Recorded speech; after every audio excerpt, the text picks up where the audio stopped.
Okay, then let's start. So I will take the class today because tomorrow is holiday. So, we are coming now into the second round of this class. I mean, before the midterm semester break, we talked about mineralogy and petrology as such. So now we are looking at different rock types, and therefore we are looking now for metamorphic rocks and how they are fitting into the rock cycle.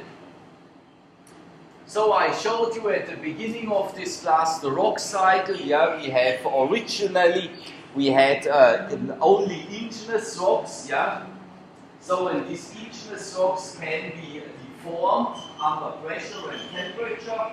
Then we are making from these igneous rocks metamorphic rocks. So what is igneous rocks, or later on metamorphic rocks? They can become weathered, yeah, due to rain and wind, and then we are forming sedimentary rocks. So in these metamorphic or sedimentary rocks, they can undergo metamorphism as well, or they can become molten in a subduction zone, for example, and then we are forming again an igneous rock. So and that is one thing which makes Earth so unique compared to the other planets. Yeah? We have here plate tectonic, so and that means we have the collision of oceanic crustal or oceanic lithosphere with continental lithosphere, or we have the collision of continent.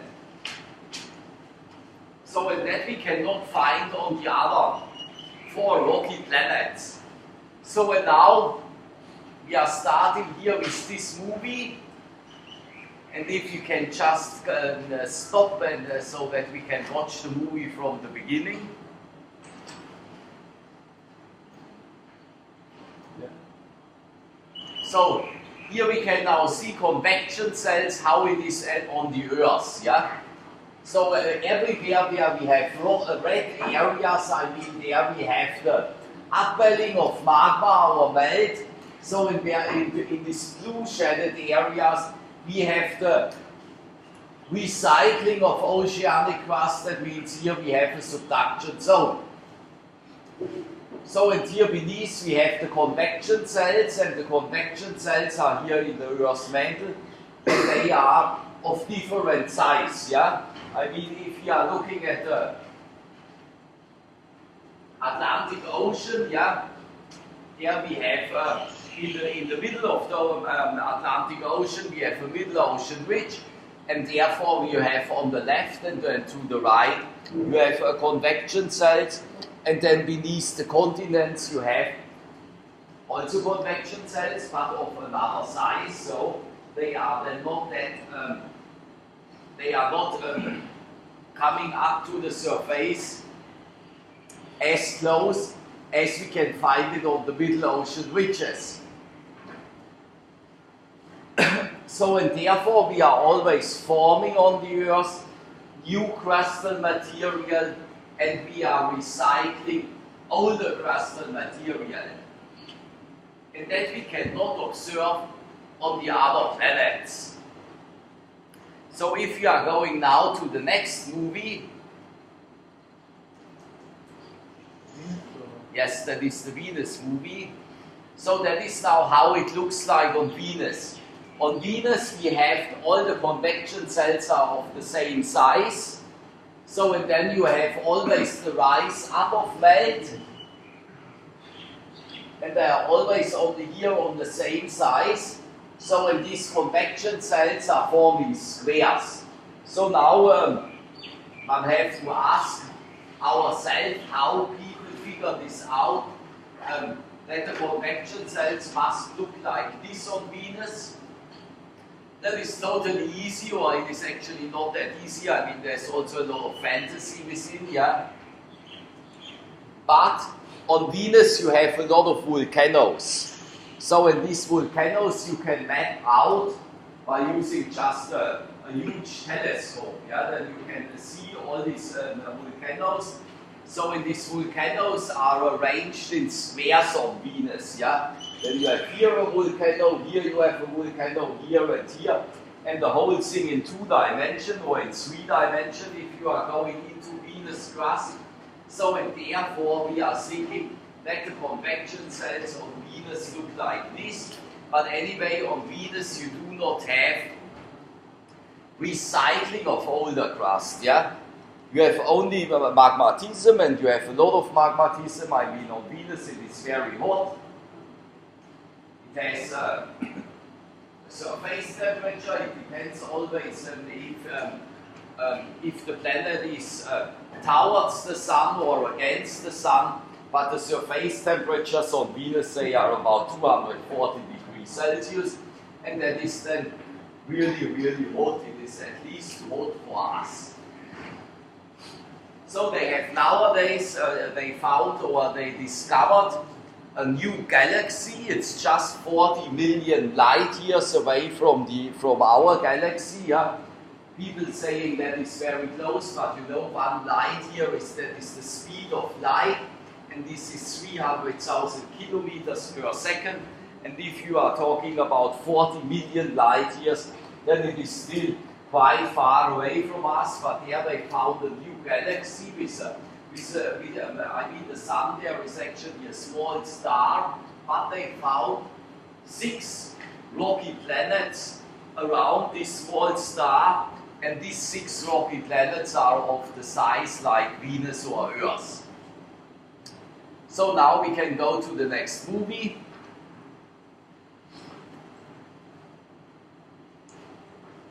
So, and that is this one.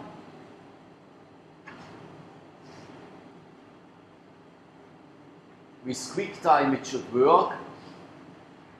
Yes.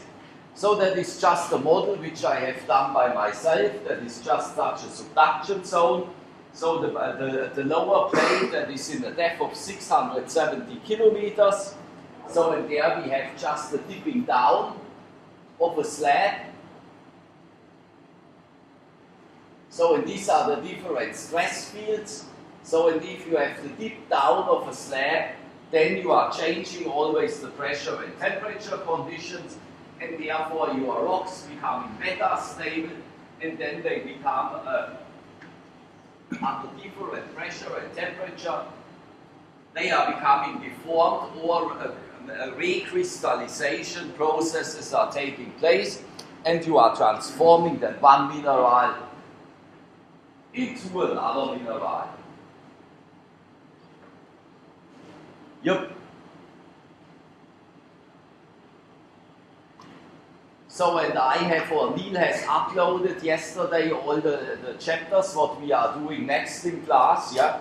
We have just 5 chapters left. So that means we should be finished with this class in 5 to 6 weeks. So that we are 2 weeks ahead, then you have more time to study the whole thing. So and now we are starting here with the metamorphism of ultramafic rocks. So the ultramafic rocks we know it by, and do we have the sample somewhere?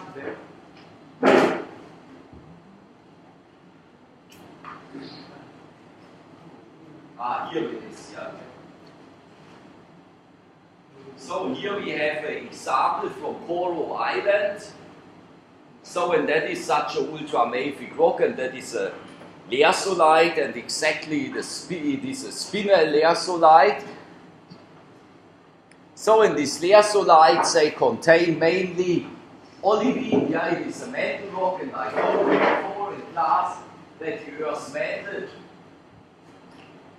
consists of 67% of olivine. So that is the most common mineral in the Earth's mantle. So and then you have a little bit clinopyroxene, and then you have orthopyroxene, and then it depends if we are talking about an lersolite formed at formed at lower pressures. Then we have, yeah, come in, don't be shy. So then we have a plagioclase lersolite. If we are increasing the pressure, then we are forming a spinel learsonide, and at higher pressures we have then a garnet learsonide. So beneath the peridotites, I mean, you know, all these ultramafics are called peridotites. You have the learsonide, the dunite, and the harzburgite, and some pyroxenides, yeah. So beneath the peridotites, you have then the pyrolytic mantle, and I have shown you the pyrolytic mantle also before in class. So, and here it is some pictures how it looks in nature, yeah. Because I mean, due to plate tectonic processes, I mean subduction or abduction, some ultramafic rocks are then at the Earth's surface, and here we have the world's largest olivine mine, yeah, that is this one, and that is a dunite mine, and you know a dunite, that is a rock which contains more than 90% of olivine. So in this dunite mine that is in Norway, and that is an alpine type peridotite in the Caledonian continental basement. And it's about 8 meters high. So, and here we have then, as I told you, it is a dunite, and this the olivines there, they are phosphoritic. That means they have a high magnesium number. So in the picture below we have a layered peridotite in a gabbro magma chamber. So what means this? We have a magma chamber, and then we are crystallizing a gabbro at the top. So when the peridotites are forming as westites at the bottom of the magma chamber, so when the whole thing becomes lifted up and crystallizing, and of course the surface, the surface becomes then weathered. Then you have the magma chamber there, and then you can just walk around or above a former magma chamber. So in this magma chamber that is also in Norway, and if we have such outcrops where we can walk around on the pure lithosphere without vegetation, that is mostly in areas where we have a very, very low vegetation rate, and that is then very, very in the southern hemisphere, like Antarctica, or very, very in the northern hemisphere. So next slide. So here, for example, we have a garnet peridotite on this slide. Yeah, one can easily recognize it. We have this red to purple color bubbles inside, and that is the mineral garnet.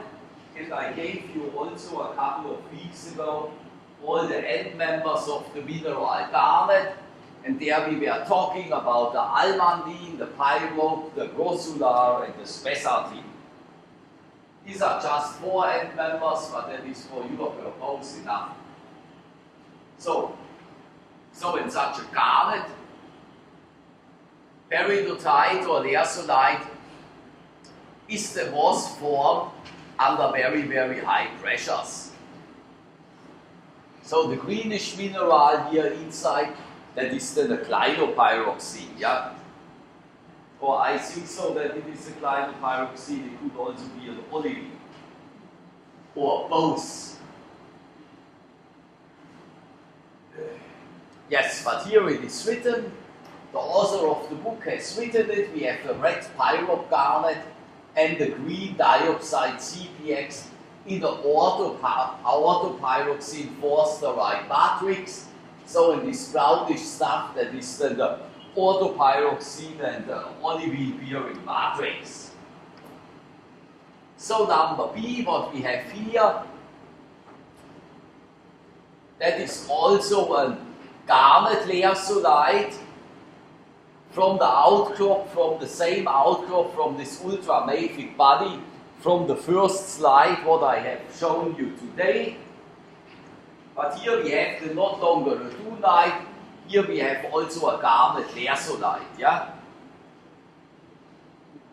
So in the rock matrix here, that is all the surrounding, the interstitial material, that contains the predominantly olivine and some enstatite. So, and the reason why this is brownish, yeah, because the olivine is actually a green mineral, and here in this picture it is brownish, that is because the olivine is better. So, next slide. So, in this picture, you know by now, yeah, we can describe these harzburgites or lacerlites or all the peridotites in the NSH system and in the CNS system. So when you have done with Neil in the practical, these exercises, how you are writing down different mineral reactions. Yeah, you have done this. Yeah. For example, if I like to form a trebolite and I put the hand on the trebolite, talc plus dioxide is trebolite. Yeah. Here we have the water and CO2 in excess. I told you that most of the common volatiles in all the mineral reactions, this is water and CO2. So, and if we have a mineral reaction where we are losing water, then it is a dehydration reaction. So, and if we are losing CO2, then it is a decarbonization reaction. I'm saying this because there is one question about this in your homework, which you should hand in by Friday.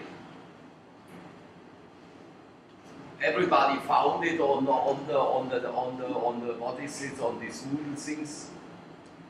Yes. Then just hand it in to him on Friday, yeah? And I would study all these questions very, very carefully, because some of them you will see them a second time, yeah? And then it's not under the Christmas tree, it is something like the Christmas tree, but it is actually an examination. So therefore study all these questions from the first homework and for the second homework.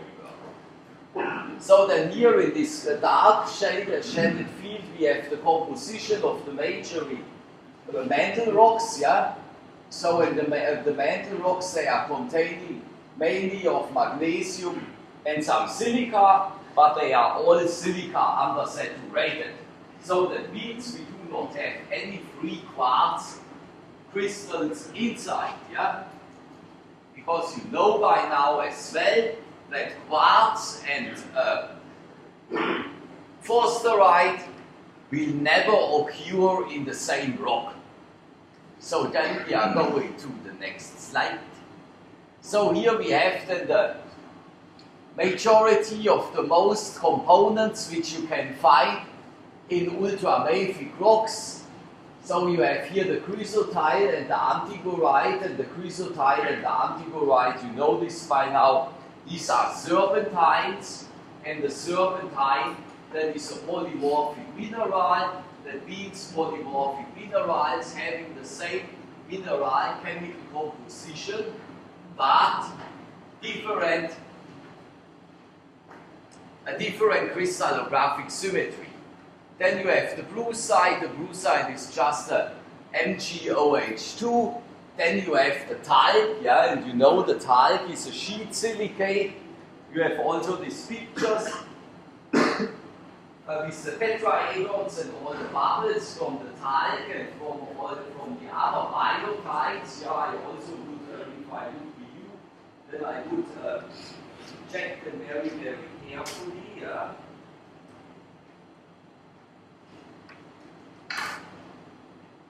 So then we have the forsterite, of course, that is the Mg2SiO4. We have the enstatite, or that is the orthopyroxene. Then we have the anthophyllite. Anthophyllite is an amphibole, yeah. you did also in the practical, you have also written down all the mineral chemistries of the amphiboles. That is the Mg7, Si8, O22, OH2. So then we have the diopside, that is the clinopyroxene, the tremolite, that is a calcium-bearing amphibole with 2 calcium bubbles in the front because they are bigger than the magnesium bubbles. Then you have the chloride. Chloride is a very hydrous mineral with an OH8 group. Then you have the anorthite, that is the calcium-rich plagioclase. And then finally, what we have written here, that is the pyrope garnet. So, and then it depends which system you are using to describe your minerals. Yeah. For example, if you have a hard chloride, yeah, then you have actually not too much components. You have just magnesium inside, you have silica inside. Then it depends if the hard chloride is hydrated or not. Then you have also some water inside. Then you can just use the triangle within the SMSH system. So if you have then also some calcium-bearing minerals inside, you know, like the diopside or the tremolite, then it becomes a little bit complicated, and then you are using CmSH because you have additionally calcium inside. So, or if you have aluminium inside, you have then also a spinel inside and the chloride and the pyrope, then you are using MaSH, that is magnesium, aluminium, silica and water.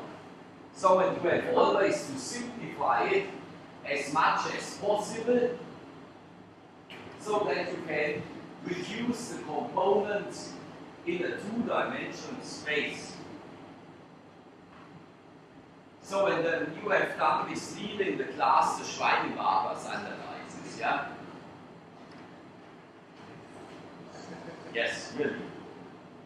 So, and there you have an invariant point, you have divariant lines, and you are using this method to put phase diagrams together. And such a phase diagram can be a very, very helpful thing if you are looking for certain mineral deposits, for example, yeah? So, and here we have it then more complex. We have the calcium, magnesium, aluminium, silica, and H. So, and if you have, and that depends always how many minerals you have inside in your rock, and that you can estimate easily only by using the end space event and the unblends.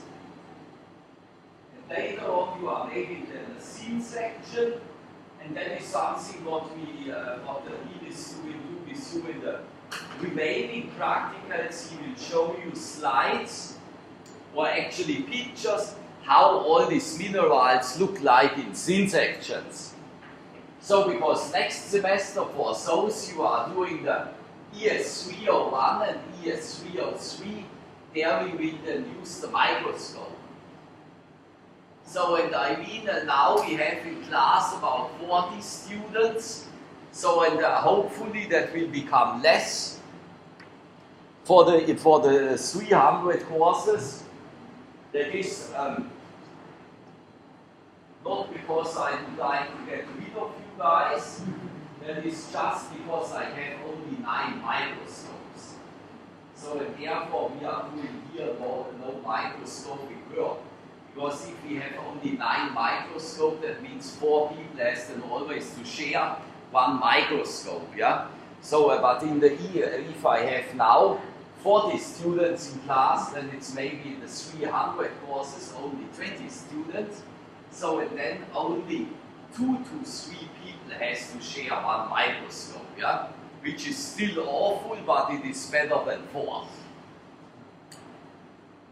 So, next slide. So, and here we have this triangle, you know this triangle as well by now, yeah, that is then the MSH system, where you are describing rocks, ultramafic rocks containing magnesium, silica and water, and I think there is also a question about in the test, yeah, and there also will be a question about maybe in the examination. So, and then you should be able to draw this triangle with all the minerals inside and describing the phase relationships. So we have here at the top the triangle, that means we have a ternary system. So and here at the bottom we have reduced it to a binary system, that means we have just removed the water from the system, or if we are going from the binary into a ternary system, then we have just added water. That means we are hydrating the rock, yeah? So when we are forming them out of forsterite and enstatite and antigorite, for example, yeah? So in there you can then again use your hand tool and write down the mineral reactions. So, next slide. So this diagram you know by now as well, that is then a simple phase diagram. On the y-axis we have the temperature, on the y-axis we have the pressure, and on the x-axis we have the temperature. So in there we have the phase relationship in such an olivine-rich Harzburgite. So, and I told you also in the former class, I mean, you are forming, for example, these ultramafic rocks as westites at the mid-ocean ridges. Yeah? You are forming the dunite, the Harzburgite, and the lersolite. So, and then you are moving them apart from the mid-ocean ridges towards to the continental crust, where the whole sequence becomes subducted, but before metamorphic reaction can take place, you have to hydrate these minerals. So in the hydration, the hydration from this peridotite takes place along fractures and cracks. So when these faults, yeah. So when these cracks can be reached up to 70 kilometers into the mantle slab, and then you will hydrate your peridotite.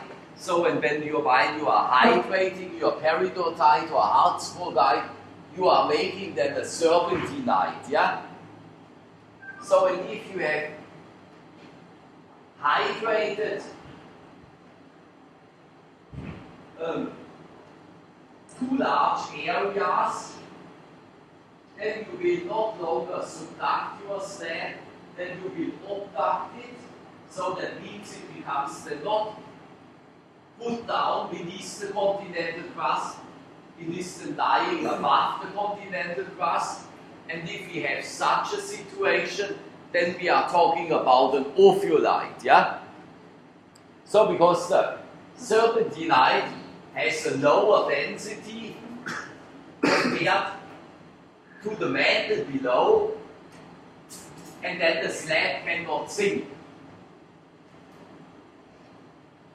So if you have such a slab, yeah, that is maybe also a nice thing now to explain it to you, because I mean, most of the things what we are teaching here, that is just textbook knowledge. So, but the textbook knowledge is very, very strongly simplified, and it tells you not always the truth. It tells you the truth, but not that precisely.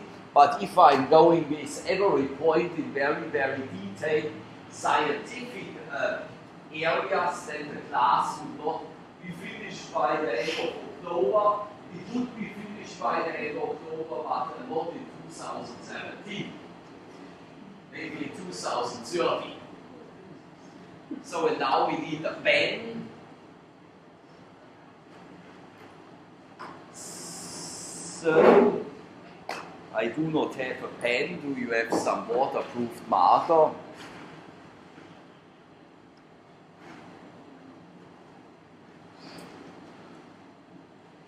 that's great. That's a lot of them. So when they are, they make a whiteboard marker, yeah. So then we have here, for example, again the situation, yeah.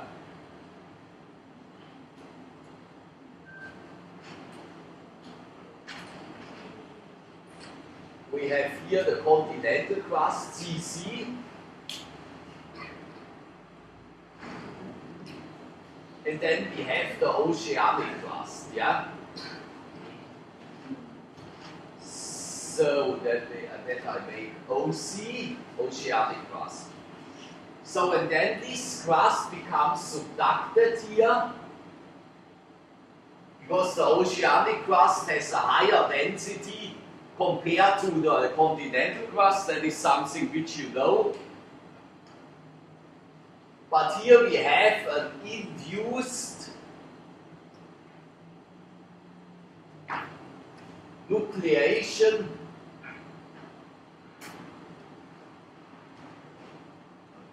subduction.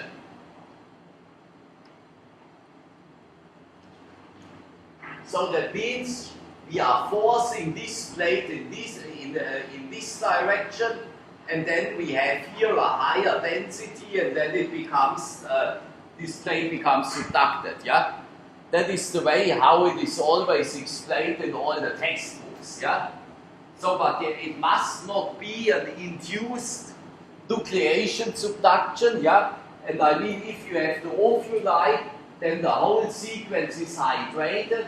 Then the density is lower compared to the continental crust, and then you will just throw it above. Yeah, you know this by now. So, but we can have also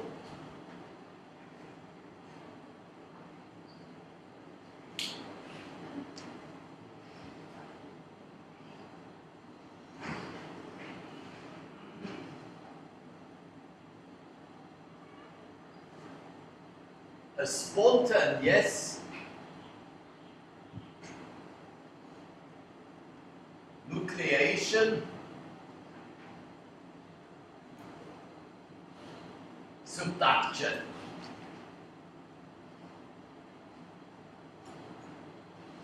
So what means this now? We do not, this plate is not moving against this plate, and this plate is not moving against this plate. So what we are producing here also a subduction. So and that works in following way. Because here the oceanic crust has a higher density compared here to the mantle. So and because we have here a higher density compared to the mantle below, that means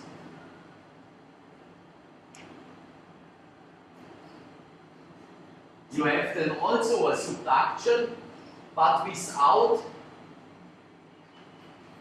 forcing movements from the plate. This plate will only sink down because it has a higher density compared to the underlying mantle. So, and a lot of people wondering where they are talking about subduction and so on, and they cannot find any ovulites. Yeah. So, and that is then such a way. That was just a collapse. That was just a collapse of the subduction. And the collapse is just because of the density contrast. So when you know at the middle ocean ridges where these slabs or the oceanic crust is formed, then it is very thin and very young. So and while it becomes older, then it cools down, and the density will increase, and then it will just collapse. Yeah. So and there are a lot of things, I mean that is just one thing, but there are a lot of things which I cannot explain to you in class, because otherwise we are sitting there for the next 50 years. So but therefore one have always to be carefully with the pure textbook knowledge, because that is always very, very strongly simplified.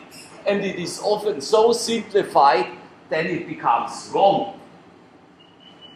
So, but anyway, here we are going to the MSH system, and you know that is then also a textbook example, because it is not that simple that you can just describe a rock by 3 components, but you are trying to simplify the thing so that everybody can understand it, but you must be careful with the simplification that it becomes not wrong. So, and then at the lower temperatures we have then the hydrous minerals inside, that means hydration processes taking place, and that is here while the slab is running from the middle ocean ridges towards the continent, or is just lying or hanging around like this here. So, in this hydration takes place along fractures. So, and therefore we are hydrating then the lower part of our oceanic crust, yeah. That is then along these fractures and cracks. There we have hydration.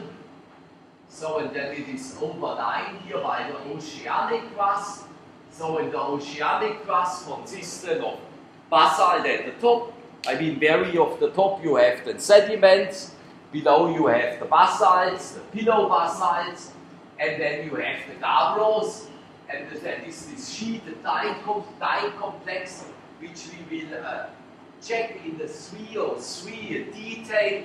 So, and beneath there you have then the peridotites. So, and then you have a hydrothermally alterated mantle slab, which is lying beneath the oceanic crust. So, and of course, when you have the hydrothermal activation, then you are lowering the melt point, and then you can create there new melt. So, in this new melt, we can rise up and forming, for example, here on the continental side, a volcano, or if you have a collision between two oceanic lithospheric plates, then you are forming an Iceland arc volcano. So, and if you are going then to higher temperatures, we have the dehydration of all this stuff here, and then you can form then, regarding these diagrams, forsterite and enstatite again. But the thing is, you are hydrating them to amphibolite facies scrape, something like this. Then you are removing part of it. That will be just the rise up of melt, and this melt can be of totally different composition.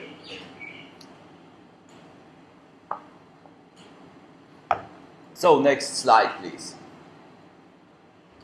Here we have some pictures. So, the first one, that is how it looks like in thin section. So, in the thin section, that is under cross nickels. We will show you then in practical what that means when we are talking about cross nickels.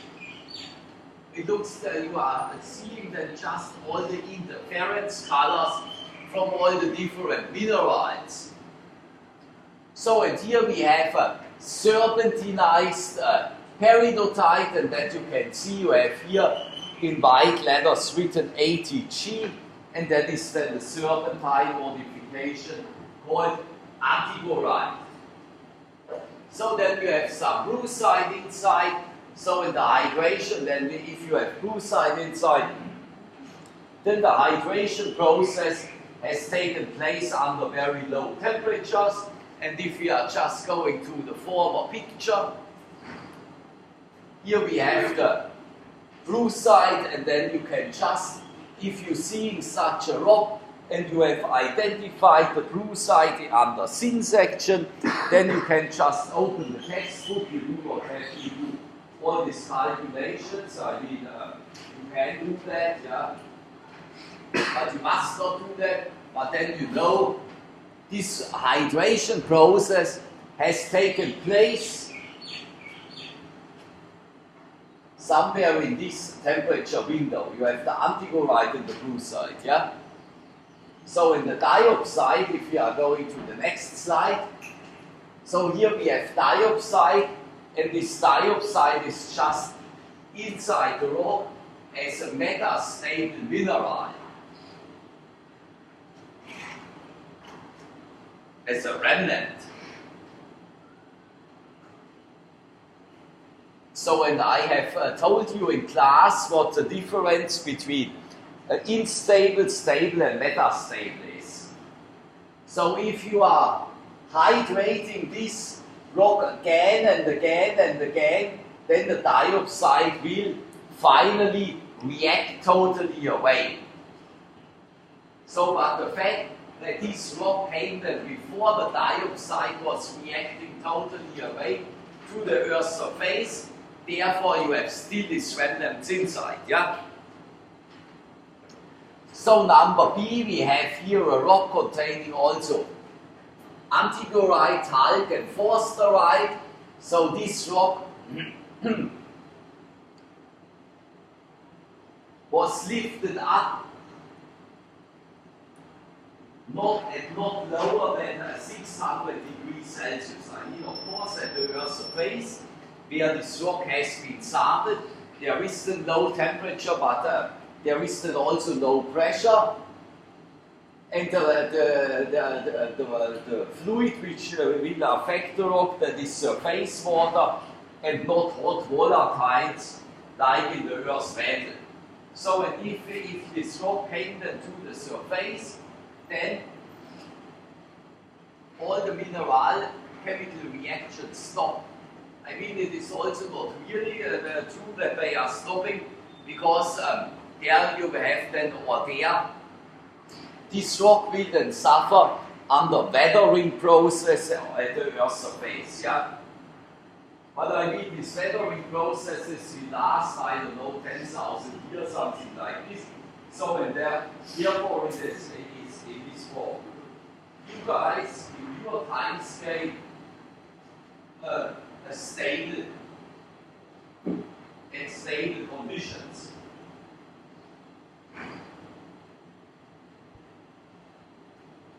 So then we have picture number C. That is a €2 coin, yeah, and if it is a €2 coin, then you know that this picture was made after the year 2000, because before we did not have any euros. And picture number C, that is also a €2 coin, you know, you can see the silver shiny rim around, yeah.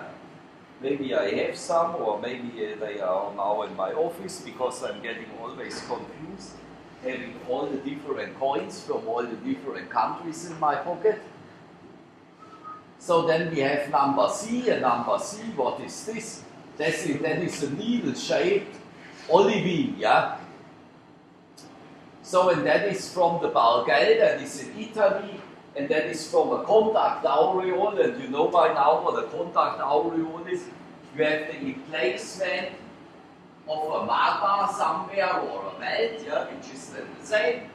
So, and then contact metamorphism takes place, and therefore you are heating up the surrounding country rocks, and therefore you are forming then rocks which are typically for a contact aureole, yeah?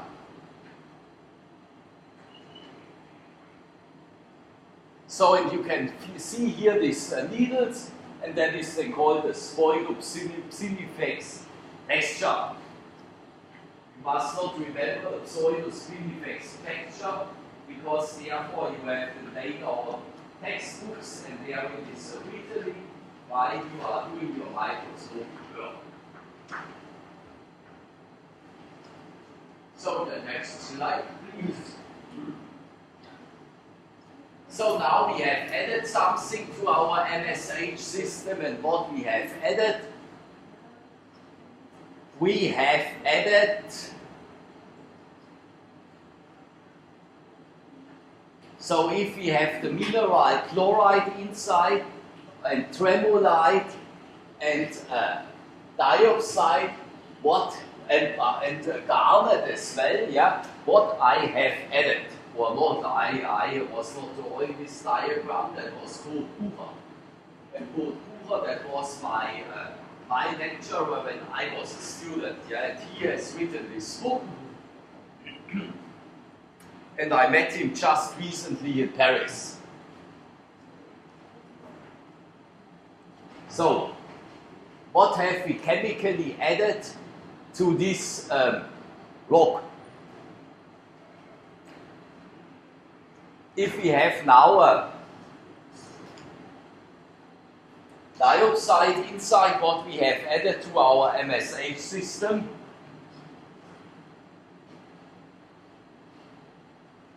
we have added what? We have added calcium. Yeah. So then we have the garnet and the chloride inside, and what we have added there, we have added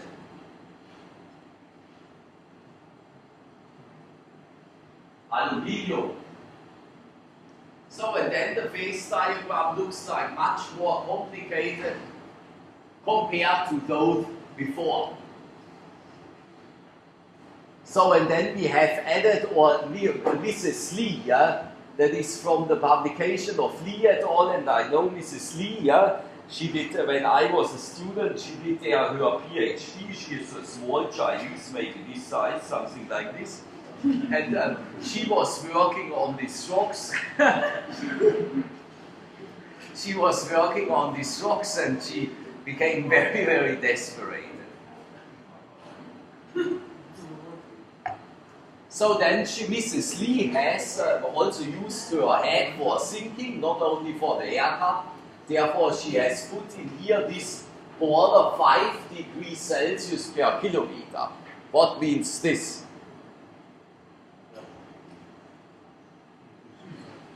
With these 5 degrees Celsius per kilometer, these are the rocks which are forming here, or theoretically formed here.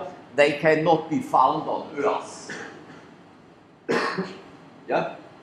So if you are calculating later on your life such phase diagrams, yeah, and you are getting them in such PT conditions, then it is not a subduction zone, yeah?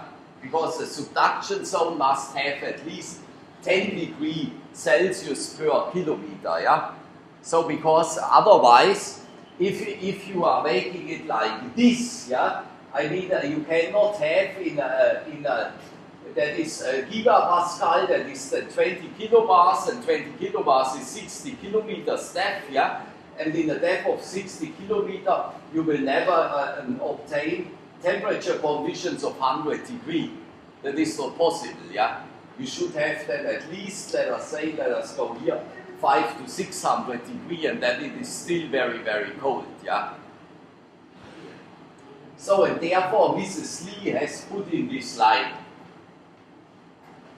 I mean, you can construct steeper PD passes along like this, but then you have not, a subduction, then you have a collapse, yeah. So if like here, yeah, such a collapse, yeah.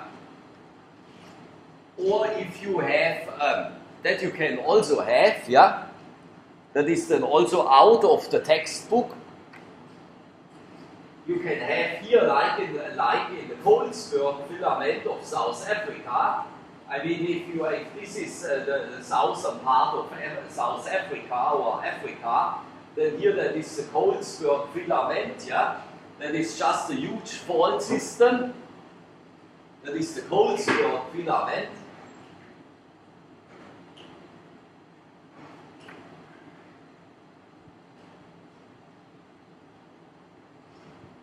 So in the Colesberg filament here, that was a former ocean.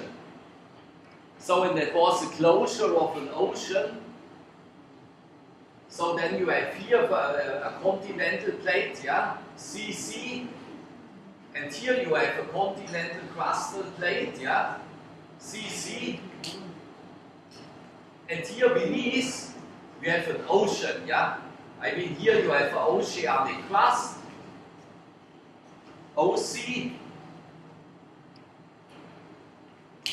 OC, then we are putting the water above, yeah, and we are making this now in blue. So that is the water, and here again the ship. So, and then we have the movement from this plate against this plate.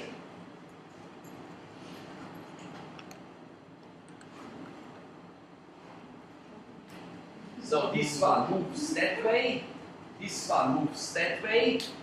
So, and here, this oceanic crust, we will then not subduct, yeah, like here. So this oceanic crust will just collapse and falling down. Then you can make it steeper.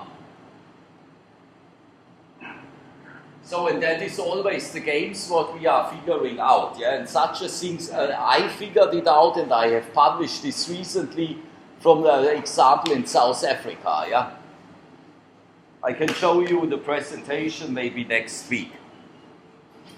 So anyway, there we have the different minerals. Yes, and here the 20°C geotherm, that is then for a continent-continent collision, yeah? Because the continent-continent collision, that is a little bit, it takes place under lower pressures, but higher temperatures.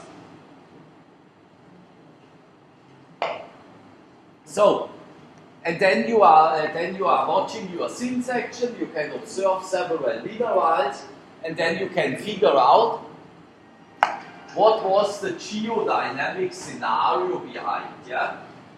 So, and then you can do this just for scientific purposes, as I'm doing this. That is just for fun. Yeah. And I mean, they are paying me here for this. Yeah. Or you can do it for exploration, for example, yeah?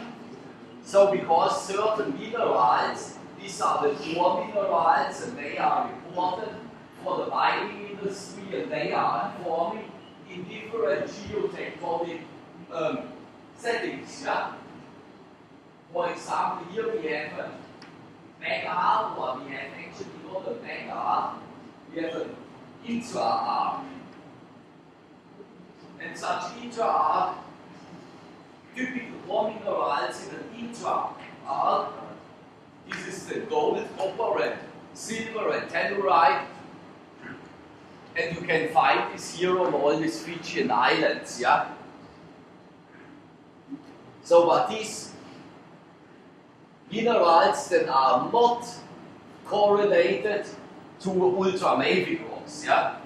They are then occur together with acid rocks, with felsic rocks, yeah? So, but if you are looking for more deposit in ultramafic rocks, then what kind of ore minerals you are expecting together with ultramafic rocks? I mean, there is just written here SPL.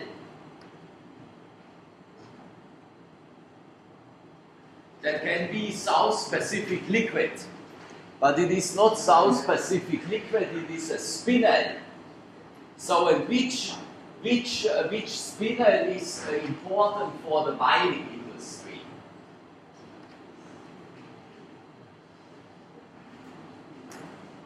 That is the chromite. Yeah, for chromium. Huh? We have a center of chromite, that is even better. So then let us just check the chromite sample. So, and then we find here the mineral antigorite, yeah?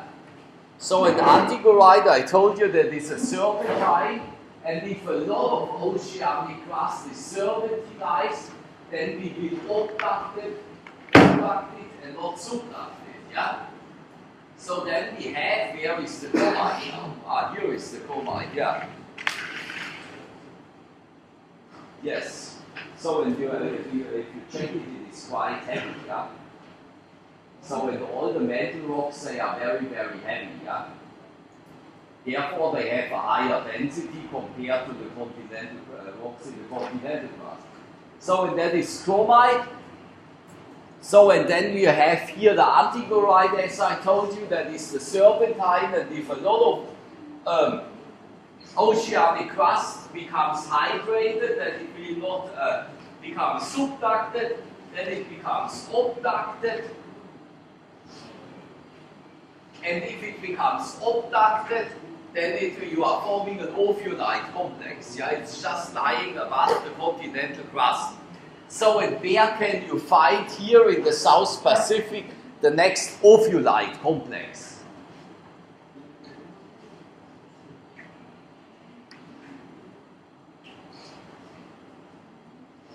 That is where? It's not that far away. I need an airplane, of course. Yeah, one can also use a ship. With the ship, it takes quite longer. That is in New Caledonia. So in New Caledonia, you find all these mantle rocks, and you can find high-grade metamorphic rocks. You can find blue schists, and you can even find eclogites. Yeah. So, and you can find ophiolites. So, and these ophiolites are very, very hydrated mantle rocks, and therefore they are becoming then abducted. So, and then I told you in these mantle rocks you can then find a lot of chromite inside. You can find a lot of chromite inside. So, in which other element is also very common in mantle rocks and is also very important for the mining industry?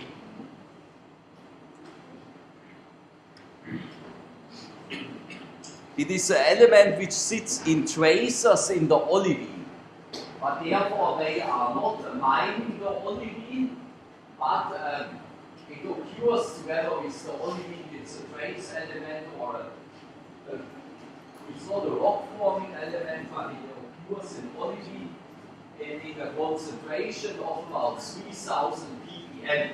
What element is this? That is nickel. So, and you can see in New Caledonia, they are mining then the nickel. So that is then for the practical purpose of all these funny gates. Next slide. Then you can calculate the modal composition, yeah? So there you can calculate all this by hand, or you can use computer programs. So, but before you are using computer programs, I think we will do maybe next semester some exercises with some easygoing exercises using some computer programs. Then you can also calculate the modal composition. That means how many percentage of which mineral you are expecting in the rock. Yeah? So that is for mining purposes very, very important, because you like to know how many, for example, how many gold is in 1 ton of crushed rock. Yeah? So and it is actually not too much. Yeah? It is a few grams. Yeah? So, but these are such aspects, or you can just do it like Mrs. Lee has done, yeah? Or I don't know. For scientific purposes, then you can calculate a rock having this and this modal composition, then you can expect at a temperature of about 300 degrees, if you are watering the rock, yeah, then you can expect so much dioxide, that is only 3% dioxide, maybe 5% brucite, 20% chloride, and most of it is antiborite, yeah? So then you can calculate all these things, and you can figure out or reconstruct the whole history of your rock. Yes, and therefore I will give next week a presentation to you because of my own studies, because I'm doing actually exactly the same, but therefore I have much more pictures. So next slide.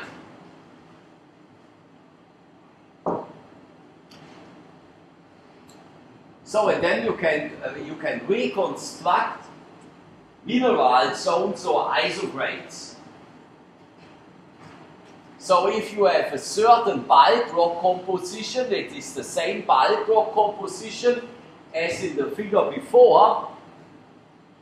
So in such a bulk rock composition, you are just crushing the rock, making a powder rock out of it. Then you can measure how much SEI2 is inside, how many aluminium, magnesium, blah, blah, blah, the whole bunch. And then you can reconstruct the whole temperature, time, pressure path of a rock, yeah? For a certain bulk rock composition. Then you can see at low temperatures up to 220 degrees Celsius you have crucial time, and afterwards you are forming the antiborite, yeah?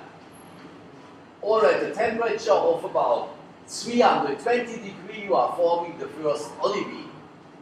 So in the olivine becomes then from here to here always more rich in magnesium, yeah? I told you this before a lot of times, that is then the FM exchange, yeah?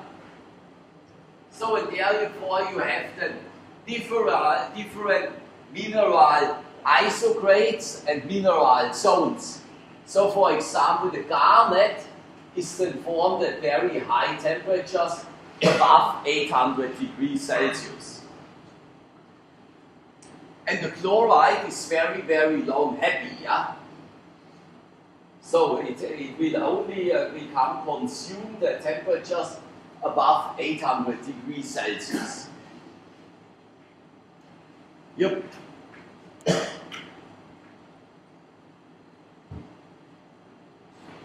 So and this is now how you are making, how you can make the correlation between your calculations and the field. So I mean, if you are going into the field, and those of yours who will do next, not next semester, in 2 semesters time, the 302, there you will go to the field, and then you will back. So that is just walking around, hammering around, checking what rock types you can find, and then you can make a different, such a map, yeah. Here, for example, that is from the Bargel intrusiva. I mean, if we are talking about an intrusion, then we are talking about a pluton, yeah. That means melt has taken place somewhere. So, and that you have, that you can see here on a lot of different places where melt has taken place somewhere. So, and then the surrounding area has become metamorphosed. So, and that is then a conduct metamorphic zone.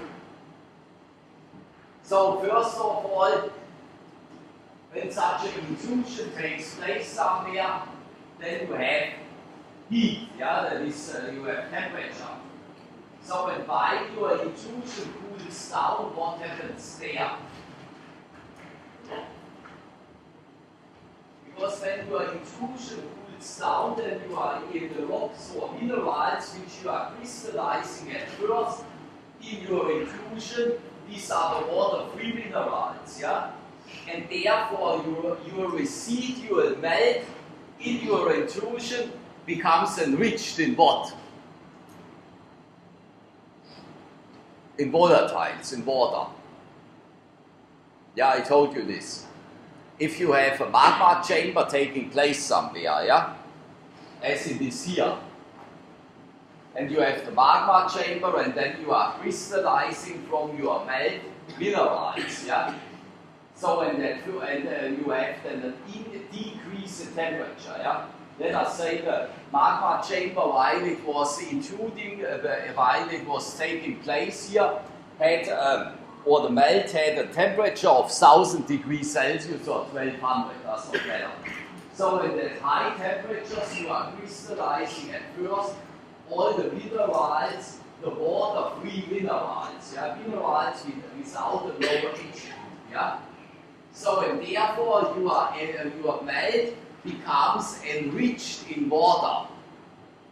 So and then you can, of course, you can form water-bearing minerals, and you can, and you will additionally you have the release of water. So and that will just go out of the intrusion. So and then you this hot water or steam or whatever it is will then affect your country rocks. Yeah. So in the Bargal country rocks, these have been these are serpentines. So, but before the intrusion has taken place, these were not serpentines, there were olivines and CBX and autopyroxene, just airtonites. So, but now we are forming in different zones. Here we have antigorite, forsterite and diopside. So if you are going more close, then you have also tremolite. So and if you are going then more close, you are forming then also talc. So and that means if you have the formation of forsterite, talc and tremolite, which is very close to the intrusion, then for the talc and the tremolite, these are hydrous minerals, but hydrous minerals which are formed at higher temperatures, yeah, but by the release of fluid. So that means this area here, where the dark dots are, these are affected by a temperature of about 750 or 700 degrees Celsius, because there you are forming the talc and the tremolite, yeah? So if we are going even more close, where we have these squares, then you have forsterite, andophyllite and tremolite. The andophyllite is formed at higher temperatures. So if we are going more far away to this area, then our hydrous mineral, that is the antigorite. So in the antigorite is also very hydrous, so there was fluid flow, but the antigorite is formed below 600 degrees Celsius, and of course there your fluid has cooled down, yeah, to at least 600 degrees Celsius. Here we have a scale of 2 kilometers. Yeah, and there you can see, I mean, how such an intrusion can affect the country rocks. I mean, the whole thing has taken place beneath the Earth's surface, yeah.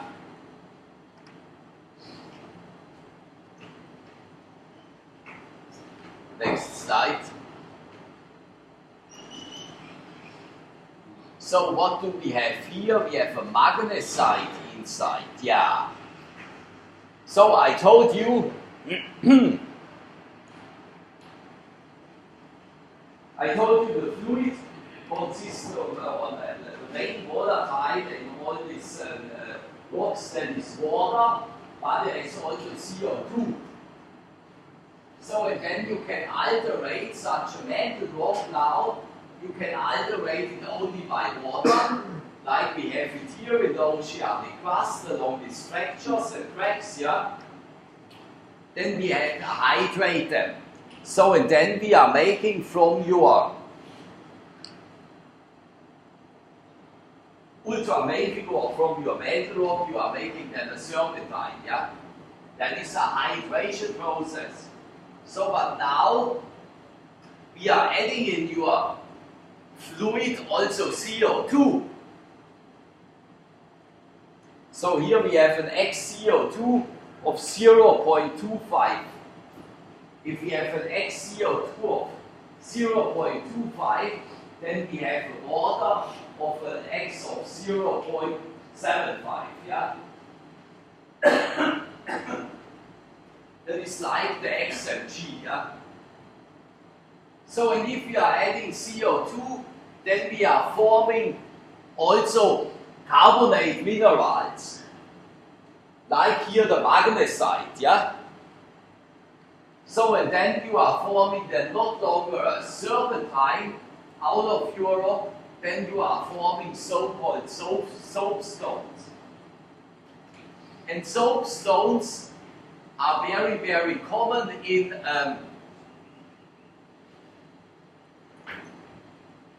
well, they are used in for some arts, yeah.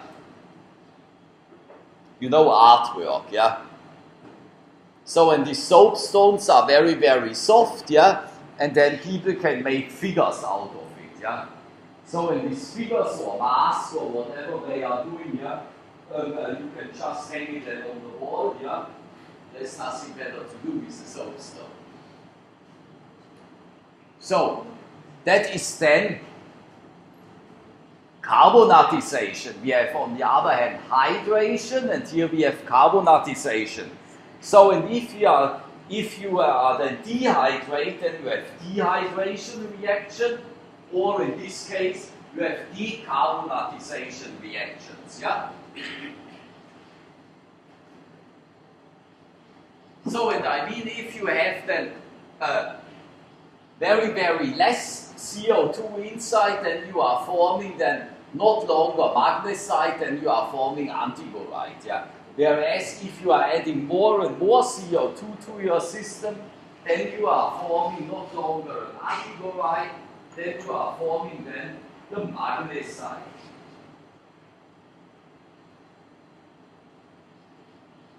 So next slide. So yeah, here we have added some CO2 to the CMS system, that means also to calcium-bearing rocks, yeah? So, and then you are forming, additionally to the magnesite, you are forming then dolomite, yeah? So then you have here magnesite, dolomite, and talc, yeah? So that means you are forming then more different carbonate-bearing minerals. And these are the so-called soapstones, as I just mentioned to you before. So next slide. So here we have, for example, such an outcrop where we have ophiocarbonates, yeah? So here, for example, we have an intrusion of a tonalite, yeah? So, and you know what a tonalite is? No, you do not know it, because she did not go with you during the ES203 briefing. So, but there in Yamuna Creek you can find the tonalite, and the tonalite is a very silica-rich rock, which we just showed to you now. We have here some tonalite, and that is the tonalite from the Yamuna Creek, and that looks totally different from a basalt, yeah? It looks totally different from a basalt because it is not a basalt, it is just a granite, but it is not a K-feldspar granite, it is a so-called bloody granite. So that means the feldspar inside is a plagioclase. So, and these tonalites can also be found within the oceanic crust, like it is here, yeah?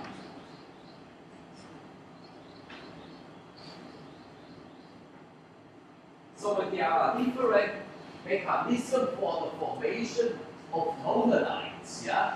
So maybe next year I can tell you how the tonalites has been formed here. So, but anyway, you have then the emplacement of an intrusion again, yeah? And you know, if you are looking this tonalite, it's coarse grained, so it is a plutonic rock. So, while this intrusion has taken place, this tonalytic belt here had as volatiles water and CO2. While the intrusion has taken place, the water and the CO2 runs out of the intrusion in the same way as I have just told you before. So, and then you are forming here different zones. Here the dotted thing, these are antichoric schists, yeah? So in the antichoric schists, then they are formed at least at temperatures of less than 600 degrees Celsius, but the thing is, you have here also calcite and tremolite inside. Here you have magnesite inside, though these are the ophiocarbonates. Here we have the antichorite schists, and then we have antichorite olivine dioxide, or you have antichorite olivine tremolite, or a combination with talc olivine and tremolite, or antophyllite olivine tremolite. So, and it depends always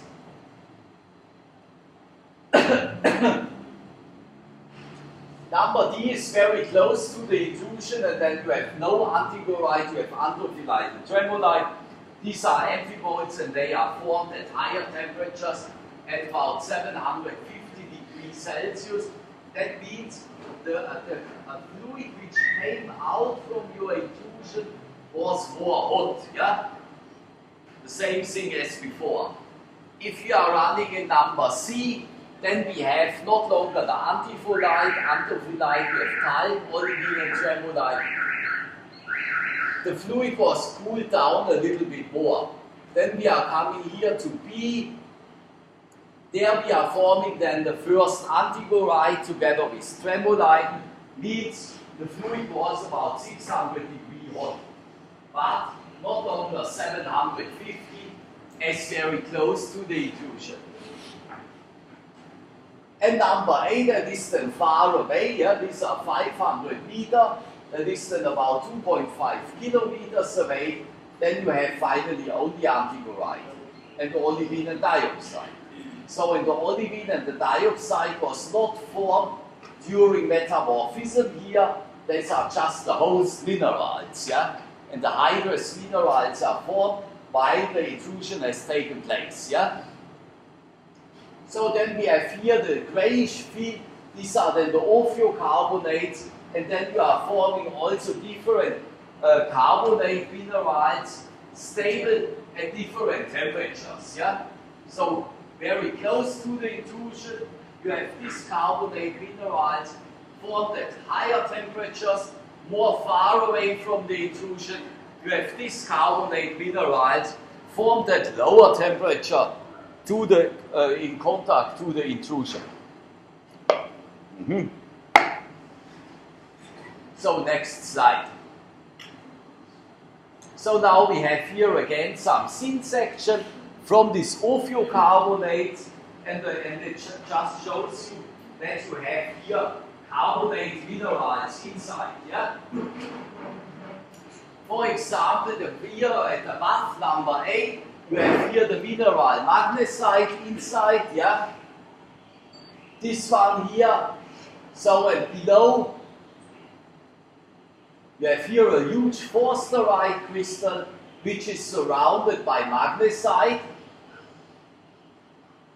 and that means which one was formed at first, the forsterite or the magnesite, if you are looking at this thin section.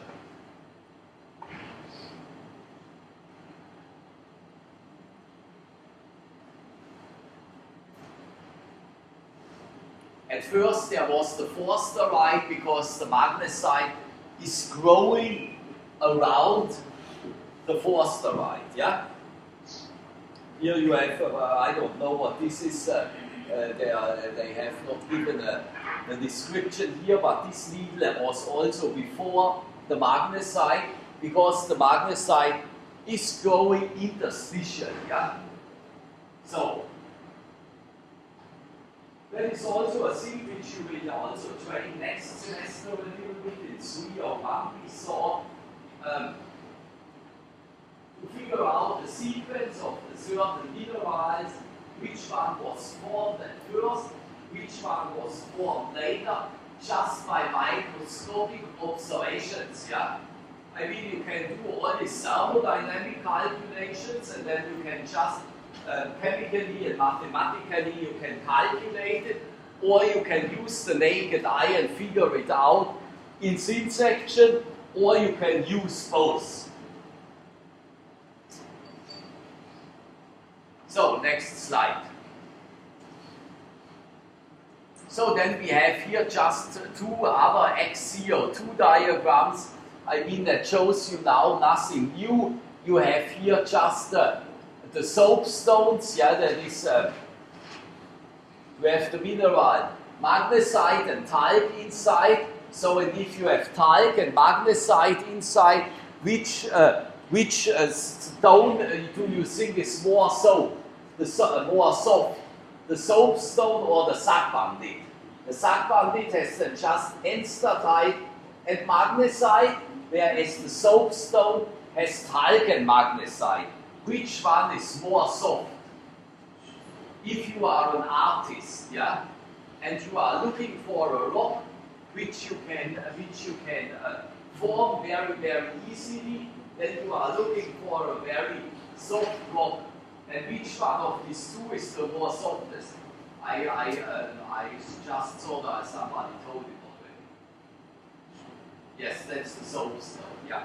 Here do we have a talc inside the mineral collection. There should have the talc, yeah, because talc is the softest mineral, yeah, and he will just bring you a talc, then you know how such a soapstone feels. It feels actually like a soap, therefore they are calling it a soapstone, yeah.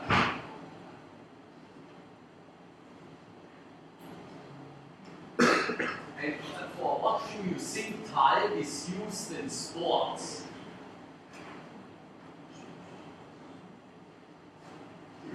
No, not for the shoes. It is used by these guys who are running on these iron bars.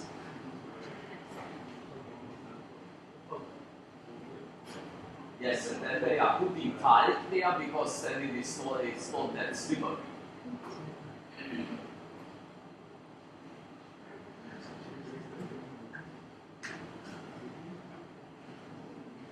So, and I mean, if you are looking then for a soapstone, yeah, I don't know if people a few hundred years ago has done all these calculations, if they are looking for a soapstone. I don't think so, but you can calculate under which pressure and temperature and XCO2 such a soapstone was formed, and if you are looking for that in an industrial way, then you are doing this calculation because you like to figure out how many soapstone and what's the composition, the chemical composition of the soapstone is, if you are a miner and you are interested in soapstones. So now let us just wait for the talc, yeah? There must be a talc inside because there is this motion hardness scale. Did you find it?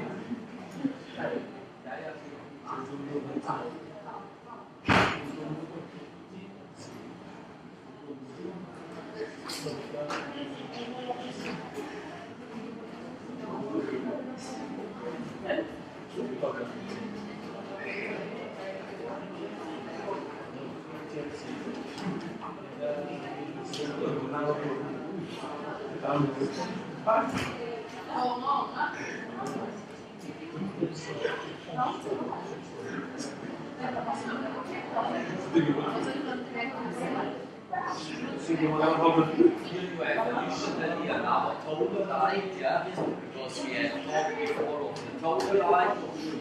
So and here you have a talc, and when you are having it in your hand, you can feel it is very, very soft. It's like a soap. And here it has also a tremolite and the andophyllite. These are these antipodes which are associated with a lot of, yeah, here we have just the andophyllite, yeah. So when the andophyllite is formed at a very low xCO2, that means there's a high water concentration, and then you are forming the andophyllite. Yeah? And if we are adding a calcium to the system, then you are forming then also the tremolite, which is inside here. So, but you can feel now the type, yeah, how soft it is, yeah. It has a hardness of 1. It has a hardness of 1. It is the softest mineral together with the graphite. I mean, the graphite is also very, very soft. You know, the graphite is this stuff what you have in the pencil, and in the high pressure, high temperature modification, it is a diamond, which we will also discuss in detail in ES203. So, and another very soft mineral with a hardness of 1, that is then the molybdenite, yeah? Molybdenite is also very, very soft, and the molybdenite that is used for grease, is it called grease? Grease, you know, the fat, yeah? Yes. Grease for industrial purpose. So these are all the soft minerals.